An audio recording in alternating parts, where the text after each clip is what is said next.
जय हिंद। वेलकम है आप सभी का हमारे यूट्यूब चैनल पर। क्लास 12 में chapter number first relation and function बहुत ही इंपॉर्टेंट चैप्टर है, बहुत ही मस्त चैप्टर है। आपको पढ़ते हुए बिल्कुल मजा आ जाएगा। चलिए स्टार्ट करते हैं इस चैप्टर को।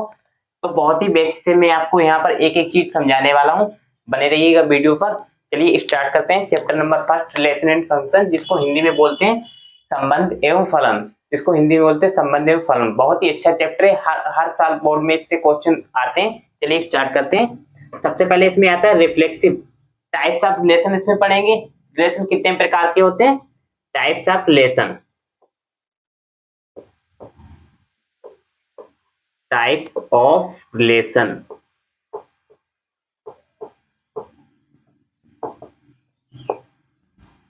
देखिएगा, टाइप्स ऑफ रिलेशन कितने प्रकार के होते हैं। सबसे पहले क्या आता है इसमें, इसमें आता है रिफ्लेक्सिव रिलेशन।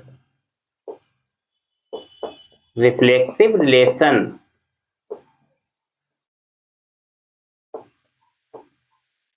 आइए इसकी डेफिनेशन समझते हैं। सबसे पहले रिफ्लेक्सिव रिलेशन की डेफिनेशन क्या होती है। What is reflexive relation. Reflexive relation उसे कहते हैं जिससे ए का संबंध ए के साथ होना चाहिए, बी का संबंध बी के साथ होना चाहिए। जैसे फॉर एग्जांपल मैंने यहाँ पर ले लिया कोई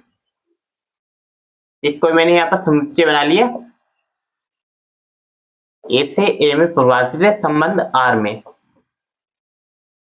ए बी ए बी, ए का संबंध ए के साथ। देखिएगा बहुत ध्यान से क्वेश्चन को। क्वेश्चन ये एग्जांपल है, ए का संबंध ए के साथ, मतलब कि ए का ए के साथ रिलेशन यहाँ पर दिख रहा है, बी का बी के साथ दिख रहा है। ऐसे हम सी बना सकते हैं, सी का सी के साथ हो जाएगा। ऐसे इसमें होता है इसकी डेफिनेशन। सबसे पहले यहाँ पर क्या लिखेंगे हम,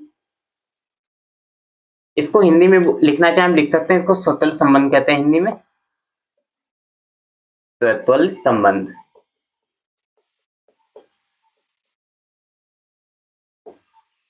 इसकी डेफिनेशन क्या होती है, a comma a belongs to are.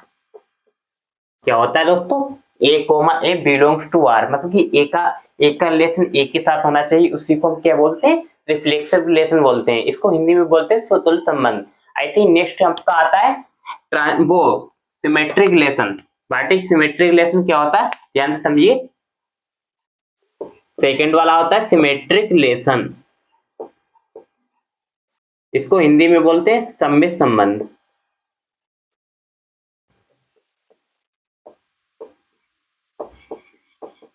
देखिए सिमेट्रिक रिलेशन किसको कहते हैं, जैसे मैंने यहाँ पर एग्जांपल आपके सामने लिया था, ए का कनेक्शन ए के साथ होना चाहिए, बी का कनेक्शन बी के साथ होना चाहिए, सी का कनेक्शन सी के साथ होना चाहिए। ये यहाँ पर क्या होगा, यहाँ पर ये बी होगा, बी, तो बी का बी के साथ। ऐसे इसमें हम क्या करेंगे, बहुत ध्यान से समझिएगा। सिमेट्री में क्या होता है, ए का ए के साथ होता है, बी का बी के साथ। मतलब कि इसमें क्या होता है, सिमेट्री में ए का रिलेशन बी के साथ, तो बी का रिलेशन ए के साथ भी दिखना चाहिए। उसी को क्या बोलते हैं, सिमेट्रिक रिलेशन बोलते हैं। फॉर एग्जांपल मैंने यहाँ पर एग्जांपल ले लिया, a comma b belongs to R होना चाहिए। देन यहाँ पर क्या होगा, b comma a belongs to R. मतलब कि यहाँ पर समझने की बात यह है, एक ए का कनेक्शन बी के साथ दिखना चाहिए, बी का कनेक्शन ए के साथ दिखना चाहिए। इसी डेफिनेशन, इसी को डेफिनेशन बोलते हैं। ये क्या होता है, इसी सिचुएशन में क्या होता है, सिमेट्रिक रिलेशन होता है। इसको हिंदी में कहते हैं सम्मित संबंध। हिंदी में क्या कहते हैं इसको, सम्मित संबंध। लिख लीजिए सम्मित संबंध। हिंदी में इसको बोलते हैं। थर्ड वाला आपका मोस्ट इंपोर्टेंट आता है, third is most important. Third वाला होता है ट्रांजिटिव। ट्रांजिटिव में बहुत लोग कंफ्यूज होते हैं। चलिए उसको आज हम दूर कर देते हैं आपका डाउट। सबसे पहले यहाँ पर थर्ड वाला क्या आएगा, transitive. Transitive relation, transitive relation. सबसे पहले समझिए बहुत ध्यान से, ट्रांजिटिव में क्या होता है, ए का कनेक्शन बी के साथ होना चाहिए, बी का कनेक्शन ए के साथ, ए का कनेक्शन डायरेक्ट सी के साथ मिलना चाहिए। इसी सिचुएशन में क्या होता है, ट्रांजिटिव होता है। एक और तरीका आप क्वेश्चन में मैं आपको उसमें दिखाने वाला हूं। इसको हिंदी में कहते हैं संक्रामक। संक्रामक संबंध, संक्रामक लिख लीजिए हिंदी में। इसका डेफिनेशन होता है a comma b belongs to R. क्या होता है दोस्तों, a comma b belongs to R यहाँ पर होना चाहिए। And b comma a belongs to R. B से बी हटाएंगे यहाँ पर a comma b, b comma a, यहाँ पर आप बी कोमा सी भी बी कोमा सी लिख ले सकते हैं। A comma b, b comma c, a का कनेक्शन डायरेक्ट सी के साथ दिखना चाहिए। एंड यहाँ पर क्या आ जाएगा, and a comma c, a comma c belongs to R. तो इसी सिचुएशन में फंक्शन क्या होता है, ट्रांजिटिव होता है। अरे आपको तीनों अगर आपके सही होते हैं, रिफ्लेक्सिव भी होता है, एंड सिमेट्रिक भी होता है, एंड ट्रांजिटिव भी होता है, उसी को फोर्थ वाले को क्या बोलते हैं, इक्विवेलेंस रिलेशन। क्या बोलते हैं फोर्थ वाले को, इक्विवेलेंस रिलेशन। लिख लीजिए, इक्विवेलेंस रिलेशन। इसी को हम क्या बोलते हैं दोस्तों, इक्विवेलेंस रिलेशन बोलते हैं। और आपको तीनों अगर क्वेश्चन में हो तो उसी को हम बोलते हैं इक्विवेलेंस रिलेशन। इसमें क्या क्या आता है, रिफ्लेक्सिव भी आता है, रिफ्लेक्सिव भी होना चाहिए, एंड सिमेट्रिक भी होना चाहिए, एंड ट्रांजिटिव भी होना चाहिए। ट्रांजिटिव, ये तीनों अगर होना चाहिए तो उसी को हम क्या बोलते हैं। चलिए क्वेश्चन पर चलते हैं। क्वेश्चन आपके सामने आ चुका है, बहुत ही इंपॉर्टेंट क्वेश्चन एग्जाम्पल का है। देखिए बहुत ध्यान से, रिलेशन एंड फंक्शन का क्वेश्चन कह रहा है कि सिद्ध कीजिए कि समुच्चय 1 2 3 में, जहां पर आर की वैल्यू दे रखी है, आर रोस्टरों में 1, 1, 2, 2, ऐसे ही यहाँ पर चलता जा रहा है। सबसे पहले इसमें हमें क्या क्या फाइंड करना है, सबसे पहले हमें इसमें रिफ्लेक्सिव फाइंड करना है। जो जो मैंने आपको डेफिनेशन बताई थी उसी सिचुएशन में इस क्वेश्चन को सोल्व करने वाला हूँ। Reflexive, symmetric and transitive. आइए इसको सोल्व करते हैं। सबसे पहले इसकी वैल्यू यहाँ पर दे रखी है। सबसे पहले यहाँ पर हम फर्स्ट वाले में रिफ्लेक्सिव चेक करते हैं। रिफ्लेक्सिव रिलेशन, रिफ्लेक्सिव को हिंदी में भी हम बता चुके हैं कि इसको स्वतंत्र सम्मत कहते हैं। तो सबसे पहले इसकी डेफिनेशन क्या होती है, एक का कनेक्शन एक के साथ होना चाहिए, जो कि आपको यहाँ पर नजर आ रहा है। 1 का कनेक्शन 1 के साथ, 2 का 2 के साथ, 3 का 3 के साथ। यहाँ पर लिखेंगे रिफ्लेक्सिव में 1, 1 एंड 3, 3 बिलोंग्स टू आर। बल्कि 1, 1 ऐसे चलता जा रहा है 3, 3 तक। तो यहाँ पर इसका मतलब ये हो जाता है ट्रांजिट में रिफ्लेक्सिव है, तो यहाँ पर क्या हो जाएगा, R is reflexive, R is reflexive relation, reflexive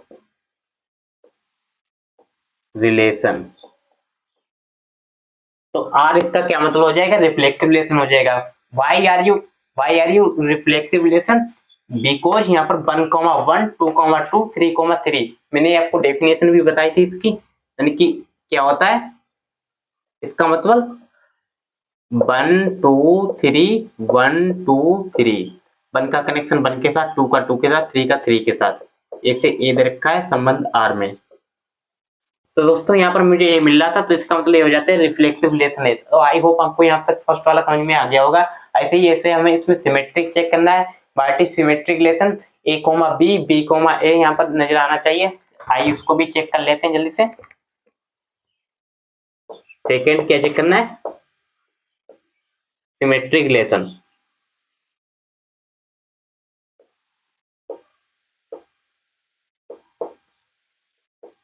symmetric relation,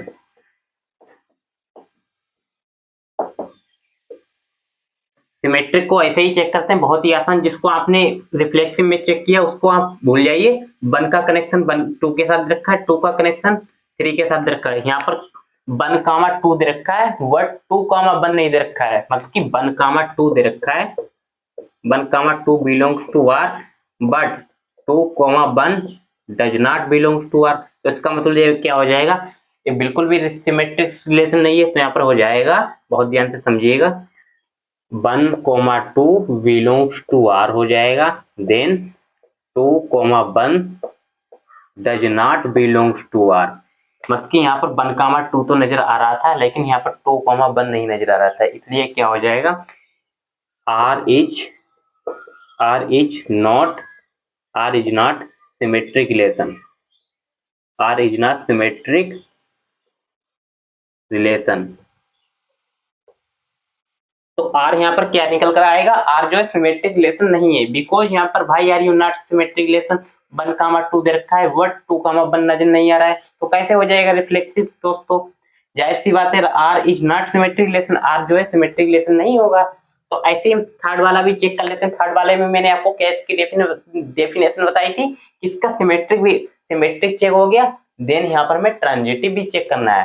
transitive को कैसे चेक करते हैं, आइए उसको भी देख लेते हैं जल्दी से। थर्ड वाला इज मोस्ट इंपॉर्टेंट, क्या है, ट्रांजिटिव रिलेशन। ट्रांजिटिव रिलेशन, इसकी भी डेफिनेशन क्या होती है, आइए इसको भी समझ लेते हैं।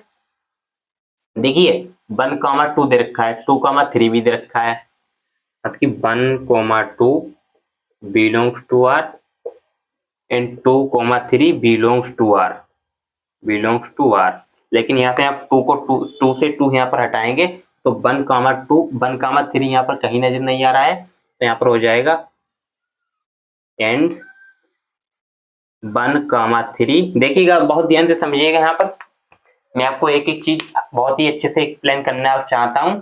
1, 2 यहाँ पर दे रखा है, 2, 3 यहाँ पर बिलोंग्स टू हो रहा है इसके, लेकिन यहाँ पर जब आप 2 से 2 यहाँ से हम हटाएंगे तो यहाँ पर 1, 3 यहाँ पर कहीं नजर नहीं आ रहा है इस रोस्टर रो में, तो 1, 3 क्या हो जाएगा, does not belongs to R. क्या हो जाएगा, does not belongs to R. तो यहाँ पर ये निकल कर आएगा कि आर जो है, आर ट्रांजिटिव नहीं है, तो ये तो ट्रांजिटिव नहीं होगा, ये ट्रांजिटिव दोस्तों नहीं होगा, ना तो सिमेट्रिक होगा, सिमेट्रिक भी नहीं होगा, केवल यहाँ पर हमारा क्या था, रिफ्लेक्सिव था। तो आई होप आपको ये भी क्वेश्चन बहुत ही अच्छे से मैंने एक्सप्लेन किया है, इसकी एक एक अच्छे से डेफिनेशन मैंने आपको अंडरस्टैंड कराई है। आई होप आपको अच्छे समझ में आ गया होगा। नेक्स्ट क्वेश्चन पर ऐसे ही मैं आपको एक्सप्लेन करूंगा। चलिए चलते हैं, देखिए चलते हैं नेक्स्ट क्वेश्चन पर। नेक्स्ट क्वेश्चन आपके सामने आ चुका है। मान लीजिए कि यल किसी समतल में स्थित, मोस्ट इंपोर्टेंट क्वेश्चन है ये वाला। मान लीजिए यल किसी समतल में स्थित समस्त रेखाओं का एक समुच्चय है, आर की वैल्यू रखिए रोस्टरों में L1 L2 such that L1 पर लंब है, मतलब कि L1, L2 पर लंब है, तो समुच्चय यल में परिभाषित एक संबंध है। मतलब कि इसमें वही फाइंड करना था कि रिफ्लेक्टिव है, सिमेट्रिक है, ट्रांजिटिव है। आई उसी सिचुएशन पर इसमें एक हम सबसे पहले एक हम आपको एक्सप्लेन करते हैं। समस्त रेखाओं का एक, मतलब कि यल एक समतल में स्थित, यल को एक समतल में स्थित है।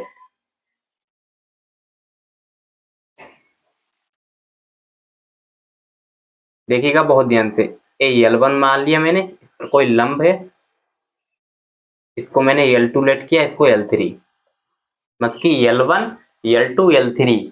मैंने इसको आपको ग्राफ की एक्सप्लेन की सहायता से समझाने की कोशिश करते हैं। तो सबसे पहले क्वेश्चन को बहुत ध्यान से समझिए। सबसे पहले इसमें हमें रिफ्लेक्सिव चेक करना है।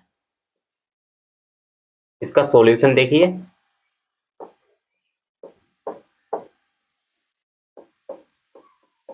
रिफ्लेक्सिव रिलेशन, रिफ्लेक्सिव में वही यहाँ पर पॉइंट हो जाएगा जो मैंने यहाँ पर बता चुके हैं, मतलब कि L1, L2 पर लंब है, मतलब कि L1, L2 पर लंब हो सकता है। यहाँ पर देखेंगे L1, L2 पर लंब है। अब इसी पर हम यहाँ पर सोल्व करेंगे क्वेश्चन को। मतलब कि रिफ्लेक्सिव का डेफिनेशन क्या होता है, एक का कनेक्शन एक के साथ, मतलब कि L1, L2 पर लंब है, मतलब कि L1, L1 पर लंब हो सकता है, कभी नहीं हो सकता है। यहाँ पर लिखेंगे L1, does not belongs to R, मतलब कि L1, पर लंब नहीं हो सकता है। L1, L2 पर लंब हो सकता है, देन यहाँ पर L1, पर लंब नहीं हो सकता। यहाँ पर लिखेंगे R is not reflexive, R is not reflexive, R जो है रिफ्लेक्सिव नहीं होगा। तो मैंने आर भी यहाँ से चेक कर लिया है। देन यहाँ पर मुझे सिमेट्रिक भी चेक करना है, सिमेट्रिक को ऐसे ही चेक कर लेते हैं उसी डेफिनेशन से। सेकेंड वाला क्या है आपके सामने, फ्लेक्सिव, रिफ्लेक्सिव हो गया, सिमेट्रिक देखिएगा बहुत ध्यान से।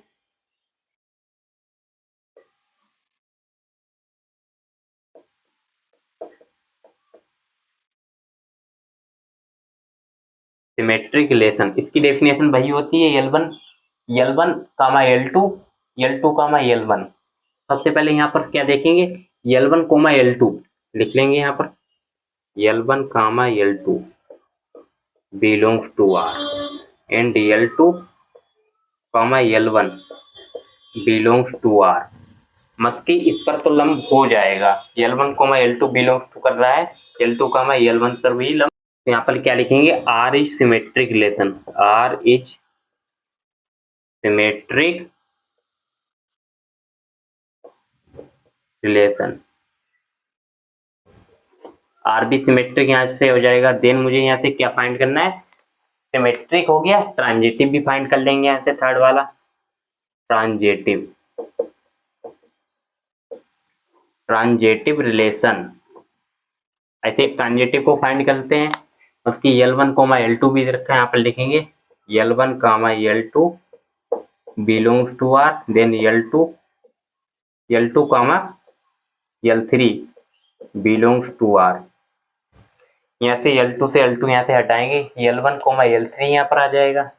L1 कामा L3 पर कभी लंब हो सकता है, नहीं हो सकता है। यहाँ पर लिखेंगे L1 comma L3 does not belongs to R। यहाँ पर ट्रांजिटिव भी नहीं होगा। बहुत ही अच्छे से दोस्तों मैंने एक्सप्लेन किया है, यहाँ पर ट्रांजिटिव भी नहीं होगा, L1 कोमा L3 पर कैसे यहाँ पर लंब हो जाएगा। तो आई होप आपको क्वेश्चन समझ में आ गया होगा। वीडियो अच्छी लगी तभी लोग चैनल को सब्सक्राइब करें। Thank you so much.